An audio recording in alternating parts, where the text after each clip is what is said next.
সবাইকে আমন্ত্রণ জানাচ্ছি বিআরবি হসপিটালস লিমিটেড নিবেদিত রমজানের স্বাস্থ্য ভাবনা অনুষ্ঠানে পাওয়ার্ড বাই বিআরবি কেবলস।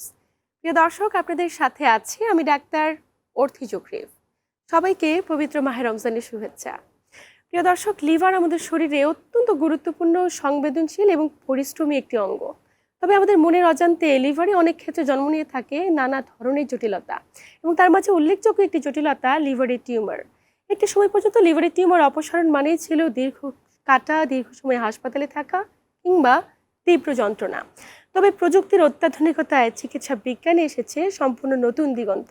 আমরা চাইলে খুব দ্রুত সময়ের মাঝে একটি ছোট্ট ছিদ্রের মাধ্যমে টিউমারটিকে অপসারণ করতে পারি। প্রিয় দর্শক, আজ আমরা কথা বলবো এই গুরুত্বপূর্ণ বিষয়গুলো নিয়ে, এবং আলোচনা করবার জন্য স্টুডিওতে আমাদের সাথে উপস্থিত রয়েছেন একজন বিশেষ অতিথি। উপস্থিত আছেন ডাক্তার আনহারুল রহমান, যিনি সহযোগী অধ্যাপক, ল্যাপারোস্কোপিক, পরিপাকতন্ত্র, হেপাটোবিলিয়ারি, প্যানক্রিয়াটিক ও স্পেশালিস্ট হার্নিয়া সার্জন।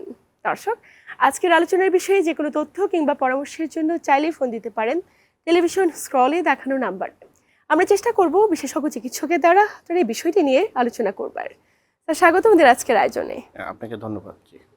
স্যার, লিভারের টিউমার নিয়ে কথা বলবো। শুরুতে জানা জরুরি যে কি কারণে একজন ব্যক্তির লিভারের টিউমার হতে পারে।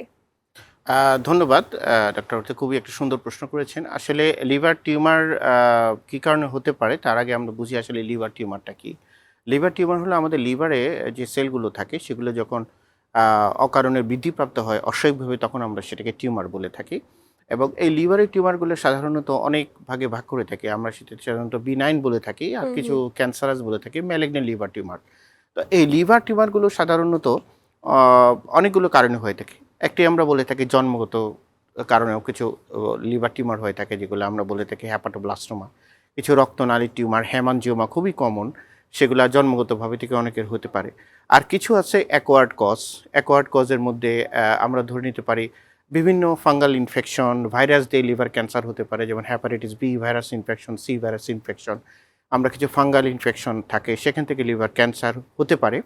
তো ম্যাক্সিমাম ক্ষেত্রে ইট ইস আননোন ইটিওলজি। তবে লিভার ক্যান্সারের সাথে আরও জড়িত যেগুলো সাধারণত অ্যালকোহল ইনটেক, সাধারণত ফ্যাটি লিভার, এগুলোও কিন্তু আপনার লিভার টিউমার বা লিভার ক্যান্সার অন্যতম কারণ। আচ্ছা, মানে সব টিউমারই কি ক্যান্সার হতে পারে, নাকি শুধুমাত্র টিউমার হয়েছে সেটি স্বাভাবিক একটি টিউমার এটাও হতে পারে? জি, আসলে টিউমার বলতেই যে সব খারাপ টিউমার তা না। টিউমারকে আমরা শুধু দুভাগে ভাগ করি, যেটাকে হলো বিনাইন টিউমার, যেটা আসলে অপারেশন করলে রোগী ভালো হয়ে যায়। আরেকটা হলো ম্যালিগন্যান্ট বা ক্যান্সারাস টিউমার, যেগুলো আসলে অপারেশন যদি আর্লি স্টেজে করা যায় তাহলে সেগুলো কিন্তু রোগ মুক্তি প্রায় 100%। তো ক্যান্সার টিউমারগুলো যেগুলো বলে থাকি ম্যালিগন্যান্ট ক্যান্সার বা ক্যান্সারাস টিউমার, এগুলো আসলে বেশি খারাপ। সাধারণত এই ক্যান্সার টিউমারগুলো আমাদের অপারেশন খুব যত দ্রুত সম্ভব করে ফেলতে হয়। ক্যান্সার টিউমারের মধ্যে কিন্তু আবার দুই ভাগে ভাগ করি। একটা বলি প্রাইমার, যেটা শুধু লিভার থেকে তৈরি হয়, আর কিছু আছে যেগুলো আপনার অন্যান্য আমাদের পেটের যে অর্গান, যেমন ধরেন পাকস্থলী আছে, স্টমাক, কোলন আছে, ওখান থেকে ক্যান্সার সেলগুলো এসে লিভারে জমা থাকে, সেটাকে আমরা বলি সেকেন্ডারি লিভার ক্যান্সার বলে থাকি। এই যে এত জটিলতা, প্রাথমিক অবস্থায় রোগীদের বোঝার কোনো উপায় রয়েছে কিনা? কখন চিকিৎসকের কাছে যাবেন বা সচেতন হবেন? ধন্যবাদ। আসলে যে কোনো liver tumour, liver cancer actually আমরা বলে থাকি যে সাইলেন্ট কিলার।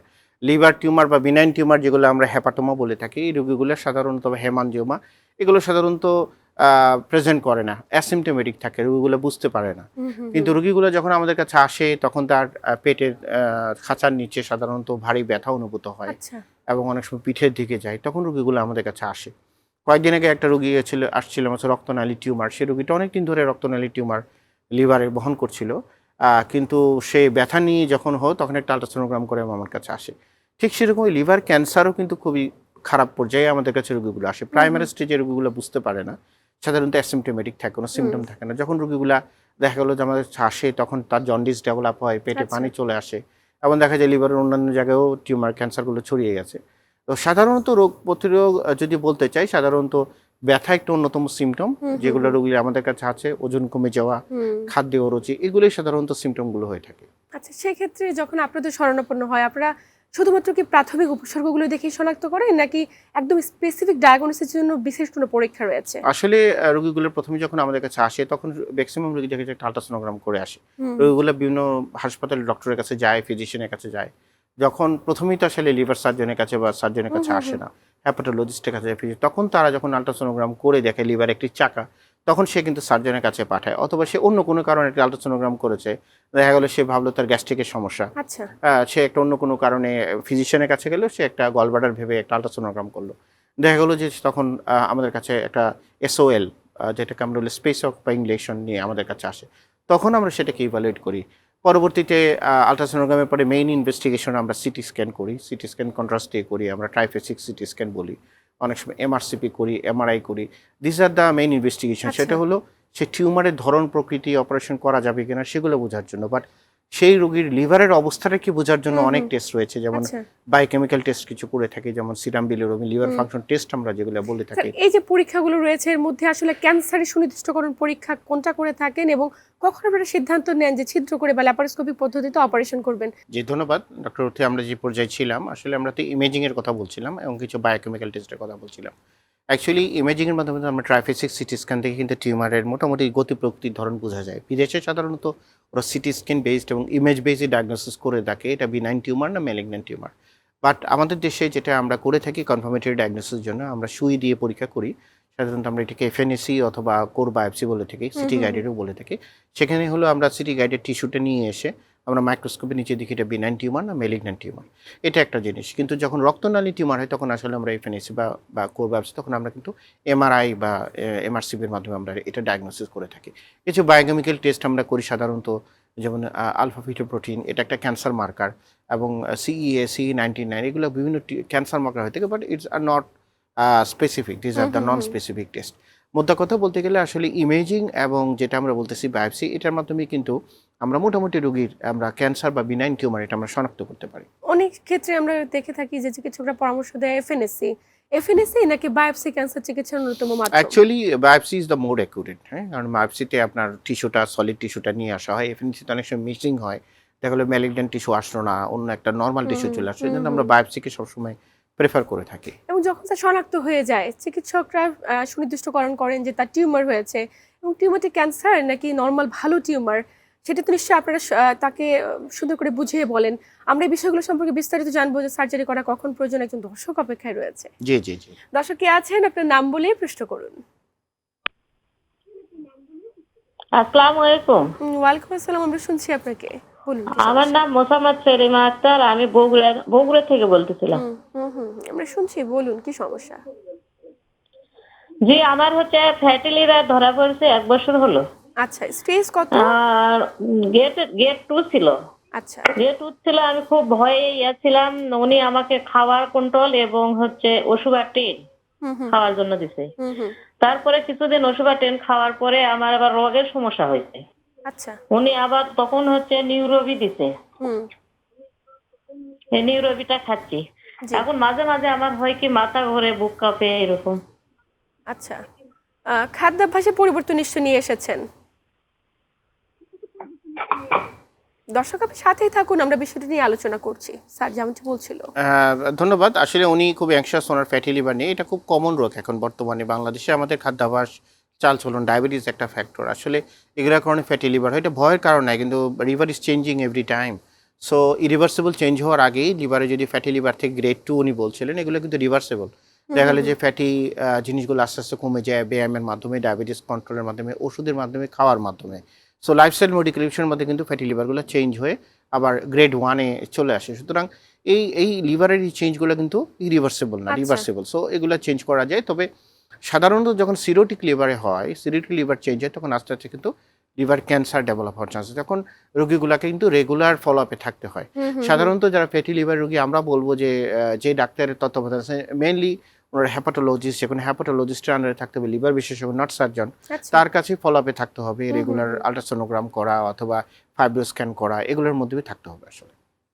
এবং উনি অবশ্যই জীবনযাপন পদ্ধতিতে পরিবর্তন, ওই যে ডক্টর যেভাবে অ্যাডভাইস করে সেভাবে, ওনাকে বলতে চাই, এশিওর করতে চাই ভয়ের কিছু নাই, it is changeable, it is recoverable. So recoverable, মানে শঙ্কিত হওয়ার কোনো কারণ নেই। অবশ্যই একটুখানি সচেতন হলে এই বিষয়গুলোকে এড়িয়ে যাওয়া সম্ভব। লিভারে টিউমার হলে চিকিৎসা পদ্ধতির সুবিধাগুলো কি রয়েছে আমাদের দেশে? ধন্যবাদ ডাক্তার অর্থে, খুব ইম্পর্টেন্ট একটা কোশ্চেন। আসলে লিভার টিউমারের ট্রিটমেন্ট কিন্তু একটা মাল্টিডিসিপ্লিনারি সাপোর্ট। এখানে কিন্তু সার্জন একাটি সিদ্ধান্ত নেয় না। যখন লিভার টিউমারের বায়োপসি করে হোক, যেভাবে আমরা ডায়াগনোসিস করবো, তখন আমরা কিন্তু একটা বোর্ড মিটিং করি, যেটাকে আমরা টিউমার বোর্ড বলি। সেখানে শুধু একজন হ্যাপাটোলজিস্ট থাকেন, একজন রেডিওলজিস্ট, প্যাথোলজিস্ট, অনকোলজিস্ট এবং সার্জন থাকেন। আমরা ওখানে ডিসিশন নিই যে এই টিউমারটা যদি বিনাইন হয় তাহলে তার আউটকামটা কেমন, সেক্ষেত্রে তো রোগীকে কাউন্সেলিং করে দিই, সার্জারি করলে 100% ভালো। কিন্তু ক্যান্সারের ক্ষেত্রে আমরা দেখি আসলে স্টেজিংটা কি, অ্যাডভান্স ক্যান্সার না আর্লি ক্যান্সার, আর্লি ক্যান্সার করলে সার্জারি করলে সাকসেস রেট কেমন রোগীর, সেটাও আমরা বলে থাকি। সাধারণত আর্লি ক্যান্সারের রোগী রিকভারেবল অনেক ভালো, 100% ক্ষেত্রেই রোগী রিকভার, পরবর্তীতে ফলো আপ ট্রিটমেন্ট অনকোলজিস্টরা করে থাকেন বা হ্যাপাটোলজিস্টরা আন্ডারে থাকেন। এখন প্রশ্ন করেছিলেন যে আগে কি হ্যাপাটোলজিস্ট ওষুধ দিবে না অনকোলজিস্ট কেমোথেরাপি দিবে, এই ব্যাপারগুলো আসলে সিদ্ধান্ত হয় আমাদের সেই টিউমার বোর্ডে। আচ্ছা, কোনো ট্রিটমেন্টের ক্ষেত্রে, বিশেষ করে ক্যান্সারের ক্ষেত্রে, নট বিনাইন টিউমার, ক্যান্সারের ক্ষেত্রে যেগুলো অ্যাডভান্স কেসে সে তখন দেখা যায় যে প্রি অপারেটিভ কেমোথেরাপি দিয়ে ফলোড বাই অনেক সময় কেমোমোলাইজেশন করা হয়। There is a lot of treatment, ট্রেস আছে হ্যাপাটোলজিস্টরা করে থাকে। সেগুলো আসলে একটি বিশাল ব্যাপার যখন অ্যাডভান্স লিভার ক্যান্সার হয়, অর্থাৎ লিভার ক্যান্সার যখন ছড়িয়ে যায়, সাইজে অনেক বড় হয়, কোনো রক্তনালী ধরে যায়। কিন্তু যদি একটা সিঙ্গেল সেগমেন্টে থাকে ক্যান্সার এবং সেটা যদি কোনো রক্তনালীকে খুব না ধরে থাকে, resection is the gold standard world wide. আচ্ছা, এবং এই ট্রিটমেন্টগুলো আমরা সার্জারি বলি। সাধারণত লিভার কাটলে বড় হয়, ভয় হওয়ার কারণে আর্লি স্টেজে আসলে আমরা সাধারণত ল্যাপারোস্কোপিক অ্যাডভাইস করি বর্তমানে। আগে তো আমরা ওপেন কেটে অনেক বড় একটা ইনসিশনে অপারেশন, এখন সেটা নাই, ল্যাপারোস্কোপির মাধ্যমে অপারেশন করেছে, আমরা বাংলাদেশে সেটা করছি। আচ্ছা স্যার, আপনি তো ল্যাপারোস্কোপি লিভার সার্জারিতে দেশের বাইরে থেকে উচ্চতর প্রশিক্ষণ নিয়ে এসেছেন, বিশেষ করে জাপান এবং থাইল্যান্ড থেকে।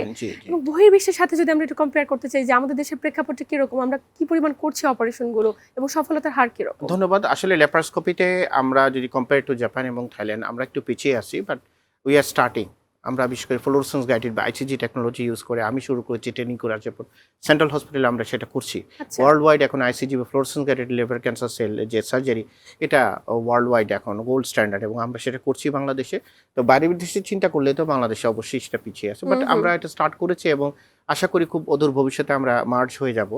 বাইরের দেশে যেমন রোবোটিক স্টার্ট হয়ে গেছে, ইন্ডিয়াতে রোবোটিক করছে, আমরা তো এখনো শুরু করতে পারিনি, বাট রোবট আসছে ইউনাইটেড মেডিকেল কলেজ, এবং খুব অদূর ভবিষ্যতে হয়তো রোবোটিকও সার্জনের ট্রেনিং করবে এবং শুরু করবে। একদমই তাই। এবং ল্যাপারোস্কোপিক মানে তো ছিদ্র করে একটু অপারেশন, এর থেকে আতঙ্কিত বা ভয়ের কোনো কারণ রয়েছে না? কিনা? এটা সবচেয়ে মজার বিষয় হলো যে ছোট ছোট ফুটা করে ক্যামেরার মাধ্যমে আপনি লিভার কিন্তু খাঁচার ভিতরে থাকে, আপনি কেটে কিন্তু ভিতরে ঢুকে অপারেশন করা দেখা কঠিন, বাট ল্যাপারোস্কোপির মধ্যে আপনি ক্যামেরার ভিতরে ঢুকে অনেক সুন্দর করে দেখতে পারবেন। অনেক টেকনোলজি, লিভার কাটার মেশিন চলে আসছে, কুচা থেকে শুরু করে অনেক কিছু। সুতরাং সবচেয়ে বড় সুবিধা, অত ছোট্ট ফুটা দিয়ে আপনি অপারেশন করছেন, এত বড় টিউমার এতটুকু ইনসিশন দিয়ে বের করে নিয়ে আসেন, পরবর্তী রোগীর ব্যথা কম থাকে, আর্লি ছুটি হয়ে যায় এবং রোগীগুলো বাড়ি চলে যেতে পারে, হার্নিয়ার চান্স কম থাকে, অনেক সুবিধা। মানে সুবিধার মাত্রাটা অনেক বেশি কেটে সার্জারি করার চাইতে। জি। একটু জানতে চাই স্যার, এই যে টিউমারগুলো হচ্ছে লিভারে, আমরা কখনো চাই না কোনো ব্যক্তি টিউমারে আক্রান্ত হোক, এই টিউমার প্রতিরোধে দর্শকদের উদ্দেশ্যে পরামর্শ কি থাকবে? ধন্যবাদ। খুবই সুন্দর প্রশ্ন। আসলে সবকিছুর একটাই প্রশ্ন, তো লাইফস্টাইল মডিফিকেশন। আমরা ডে বাই ডে প্রচুর ফ্যাটি ফুড খাই, আমরা সেডেন্টারি ওয়ার্কার, ফিজিক্যাল ওয়ার্ক কম করি, এবং বাইরের দেশে কিন্তু লিভার ক্যান্সার একটা অন্যতম কারণ র ফিশ খায়, তারা কাঁচা মাছ খায়। সুতরাং ভাইরাস ইনফেকশন একটা important factor for the liver cancer. So আমরা যারা ব্লাড ট্রান্সফিউশন করি, সেলুনে যে আমরা চেষ্টা করব যাতে ব্লাড ভাইরাস যেগুলোতে না ছড়ায়, এক। আর যারা ভাইরাস ইনফেক্টেড হয়েছে তাদেরকে বলবো যে তারা অলওয়েজ সবসময় একটা স্ক্রিনিং আলট্রাসোনোগ্রাম, চায়নাতে আছে, থাইল্যান্ডে আছে, 6 মাস পর তারা স্ক্রিনিং আলট্রাসোনোগ্রাম করে, কারণ জানে ভি ভাইরাস, সি ভাইরাস থেকে লিভার ক্যান্সার হয়। So this are the things you can do prevention. তো prevention is better than cure. So যার ভি ভাইরাস, সি ভাইরাস অনেকটি সংকেত, তার শুধু কেয়ারফুল থাকতে হবে। ব্লাড ডোনেশনের ক্ষেত্রে, বাল নেওয়ার ক্ষেত্রে আমাদের কেয়ারফুল থাকতে হবে। লাইফস্টাইল মডিফিকেশন, যাতে ফ্যাটি ফুড না হয়, আমাদের ভিটামিন সি জাতীয় জিনিস বেশি খেতে হবে, পরিশ্রম করতে হবে, ডায়াবেটিস থাকলে ডায়াবেটিক কন্ট্রোল করতে হবে। সুতরাং এই জানা জিনিসগুলোকে যদি আমরা কন্ট্রোল করতে পারি, একটা গুড নিউজ বলবো, এবার জাপানে গেলাম, জাপানের স্যার বলছে তাদের লিভার ক্যান্সারের সংখ্যা কমে যাচ্ছে সার্জারি। তার কারণ হলো তারা এই মডিফিকেশনগুলা, এই স্ক্রিনিংগুলো, এই গাইডলাইনগুলা তাদের জেনারেল পপুলেশনকে দিচ্ছে, যে কারণে ডে বাই ডে কিন্তু লিভার টিউমার ক্যান্সার হসপিটালে কমে যাচ্ছে এবং অপারেশনও কমে যাচ্ছে। এই জায়গাটাতে হয়তো বা আমরা অনেক বেশি সফলতার সাথে সামনে এগিয়ে যাব আপনাদের হাত ধরে, এবং আপনাদের প্রতি আমরা আন্তরিকভাবে কৃতজ্ঞ। একদম আলোচনার শেষ প্রান্তে আপনাকে আন্তরিক ধন্যবাদ গুরুত্বপূর্ণ তথ্য এবং পরামর্শের মাধ্যমে দর্শকদের উপকৃত করার জন্য। ধন্যবাদ। প্রিয় দর্শক, এই ছিল আমাদের আজকের আয়োজন। আসুন একটুখানি সচেতন হয়ে লিভারে টিউমার হয়েছে কিনা, এই টিউমার প্রতিরোধে অবশ্যই চিকিৎসকের প্রতি আস্থা রাখি এবং সুস্থভাবে জীবনযাপন করি। সবাই ভালো থাকুন, সুস্থ থাকুন এবং বৈশাখী টিভির সাথেই থাকুন।